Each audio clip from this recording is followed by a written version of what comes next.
everyone, my name is Isabella Sorial. I'm a junior here at Sanford High School, and today I'm going to give you the lowdown on bullet journaling. I'm just going to start by telling you why I like this system so much. It's completely customizable. You can use any notebook and any pen. It's a planner that you essentially make yourself. If you're the type of person that writes lists everywhere, in your phone and on post-it notes and in your laptop and in Google Docs, this is an awesome place to just put all of those notes. There's no need to buy a super expensive planner when you can buy a $4 notebook and make a planner yourself. Anyone who's had a planner knows that you don't use your planner every single day. If you look at one of my planners, last year I had this for June 13th, then I started just drawing, and for no particular reason. I just skipped an entire week and I moved to July 19th. In the summer, you're probably not gonna have as much stuff to do as in the fall. So it's understandable that you're not gonna use the same amount of space. So why buy a planner that's 150 pages and not have to worry about how much space you're wasting when you skip a few days? Now to give you examples of how to use it in each grade. So if you're a freshman, you've just come from middle school, you've heard your teachers say it a million times, your teachers aren't gonna nag you about your due dates. Writing them down is really, really helpful. So another thing you want to keep track of is the new clubs that you're joining, because as a freshman, you're being introduced to so many different clubs, you want to know which ones you're going to stick with, and a bullet journal is a really good way to figure out what clubs are right for you.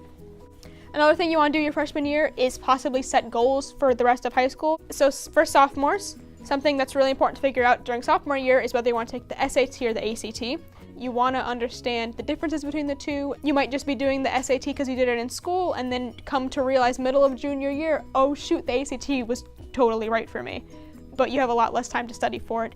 Another thing that's great for sophomores to look at is being more involved and active in your clubs, because it's a great year where you may not have as much work, but you could definitely focus on clubs and then be able to gain leadership positions in, which looks really good on a college resume. For juniors, you have your hardest classes of all of high school. You definitely want to be looking at keeping your grades high, looking into different colleges, making lists of colleges that you might want to be looking at, getting community service hours. If you want to get your license, you need to figure out when you want to take your classes for that. You want to be looking at maintaining relationships with your teachers who are going to write your recommendations.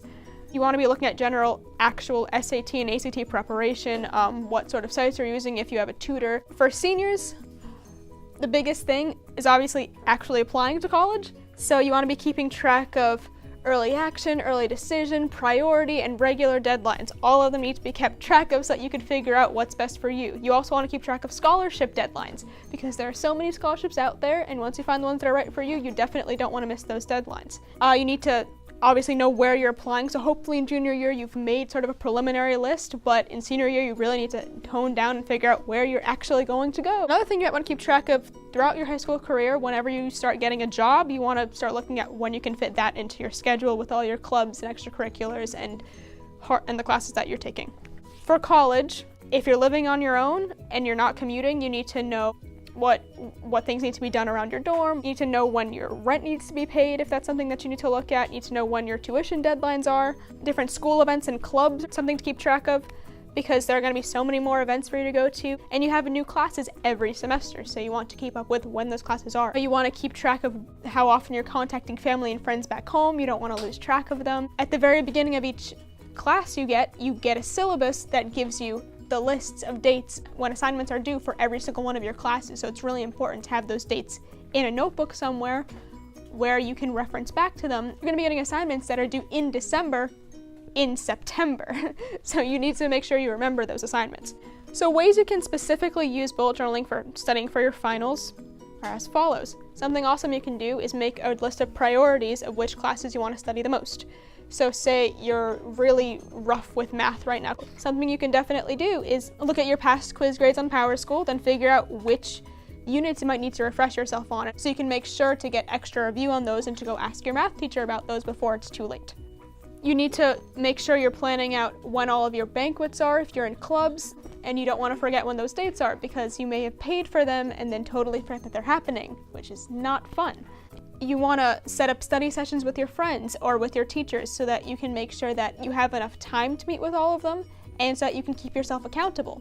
If you're the type of person that really likes to have structured time blocks, an awesome thing to do would be to set up how much time specifically you want to spend each day studying for specific subjects. So if you want to study specific dates for history, if you want to study specific formulas for chemistry, if you want to study specific formulas for math, you can plan out when you're going to do that in your journal.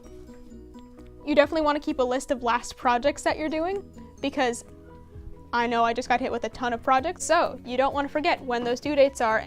So now we're going to take a look at how different people from different grades use their own planners. We're going to be taking a look at Emma Valerio's planner, who's a freshman right now. We're going to be taking a look at Sky Malaysia's planner, who's a sophomore, Cara Grosso and Matt Totolo's planners, who are both juniors.